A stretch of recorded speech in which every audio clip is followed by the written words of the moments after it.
Aujourd'hui, coup de projecteur sur l'association mayonnaise Les Possibles. Elle est chargée de la gestion et du fonctionnement du centre social de Mayenne. Christophe Doussin, directeur de l'association.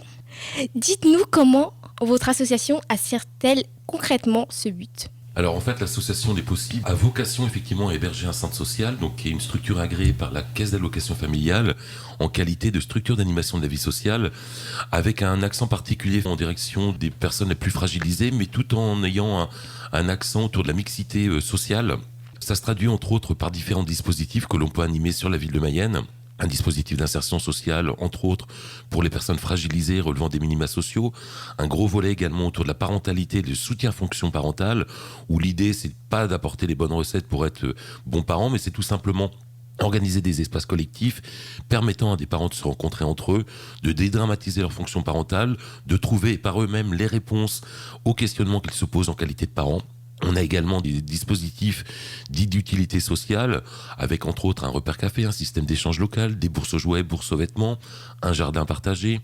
On a également un gros volet au niveau de l'accès au numérique. On a également un accueil de loisirs sans hébergement pour les enfants de 4 ans à 12 ans.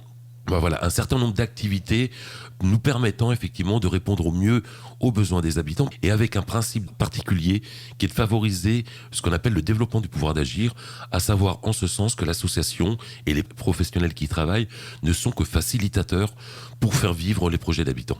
Vous remplissez vraiment un rôle social et solidaire. D'autant aujourd'hui dans une société qui se fragilise et où on voit effectivement de plus en plus des gens qui sont mis à mal et où la réponse sociale est une réponse parmi d'autres, mais qui permettent effectivement à bon nombre de populations qui peuvent être fragilisées de trouver un lieu bienveillant où il y a des professionnels à leur écoute et effectivement où quelque part ils peuvent retrouver place dans la société en étant entendus, en pouvant proposer des projets, en mettant en vie leurs initiatives et donc de façon très concrète effectivement ça vient réparer le délitement social, consolider la cohésion sociale, travailler l'estime de soi pour des personnes qui pourraient être en souffrance et solidaires. Vos activités sont ouvertes à tous, petits et grands, quelle que soit l'origine sociale ? Tout à fait. La vocation des possibles, c'est d'être dans l'intergénérationnel, à savoir qu'on propose des activités et des services dès la sortie de la maternité, entre autres au travers de ce qu'on appelle des lieux d'accueil enfants-parents, qui sont des espaces où des parents viennent avec leur enfant, et donc possiblement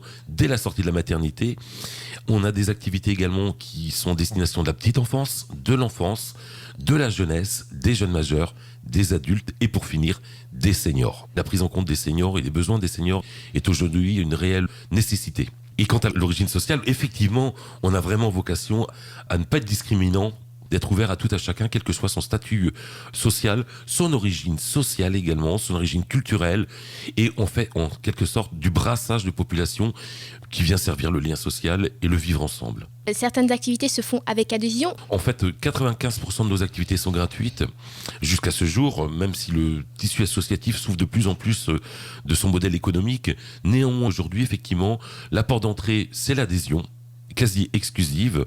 On va pas investir tout de suite la personne à prendre sa carte d'adhésion. On va le laisser s'assurer que l'offre d'activité de service corresponde à ses recherches et ses besoins. Et effectivement, après, on invite effectivement à prendre une carte d'adhésion, mais qui, une fois de plus, n'a pas vocation à être un frein. À savoir, ça démarre à 5 € pour courir jusqu'à 19 € l'année. Et c'est uniquement ça qu'on demandera à l'habitant ou à la famille qui vient s'inscrire, et quelquefois à la marge pour certaines activités. Mais globalement, aujourd'hui, dès lors qu'on peut rendre un service accessible et gratuit, c'est notre priorité. Pour tout ça, j'imagine qu'il faut du personnel. Alors oui, il y a une équipe salariée qualifiée de 12 personnes, 13 avec moi, composée d'animateurs et de travailleurs sociaux. Mais l'ensemble de notre action ne s'inscrirait pas dans un tel panel et volume d'activités s'il n'y avait pas ce soutien de bénévoles, qui sont au nombre de 220 bénévoles, ce qui représente à peu près 8000 heures à l'année, donc 6 équivalents temps plein bénévoles, qui viennent s'ajouter aux 12 ETP. Donc effectivement, c'est une force de frappe qui est super intéressante. Et quand je parlais tout à l'heure du développement du pouvoir d'agir, c'est la capacité qu'on a au niveau de l'association à donner la possibilité à des habitants de s'inscrire dans une activité et à un moment donné de prendre des responsabilités un peu plus importantes dans l'association. Donc des responsabilités de gestion d'activité en lien avec le professionnel, donc ce qu'on appelle le travail associé, et aussi parfois des responsabilités un peu plus importantes en qualité de dirigeant pour s'investir en qualité de trésorier, président, secrétaire. La force de frappe de notre association, c'est vraiment de s'appuyer sur un tissu bénévole très très large et très très dense. Et aujourd'hui, est-ce que vous recherchez encore des bénévoles ou... Bien évidemment, bien évidemment. C'est notre vocation. Enfin, dès lors qu'on a des personnes qui se sentent un petit peu à la marge de la société, pouvoir trouver une association dans laquelle ils peuvent s'épanouir, s'investir, ben là, on a tout gagné. Quel genre de profil vous recherchez? Ah ben, tout profil, en fait. On fait un petit peu du service à la carte. Quelqu'un qui viendrait vers nous, qui dit, ben voilà, je m'ennuie à la maison, j'ai envie de donner de mon temps. On a un tel panel d'activités de service où il y a possibilité de s'émanciper au travers d'une action bénévole qu'on étudie au cas par cas. Alors, bien évidemment, on peut amener à refuser dès lors qu'une personne viendrait avec des valeurs qui ne correspondent pas à celles qui nous animent. Eh bien, merci beaucoup. Christophe Doussin, directeur de l'association Les Possibles. On se retrouve pour vos différentes et nombreuses propositions et aussi sur votre site internet lespossibles.org ou encore sur vos différents réseaux sociaux Instagram et Facebook ou directement au 44 rue Gambetta à Mayenne. Tout à fait, place Gambetta. Mais vous êtes les bienvenus. On vous remercie.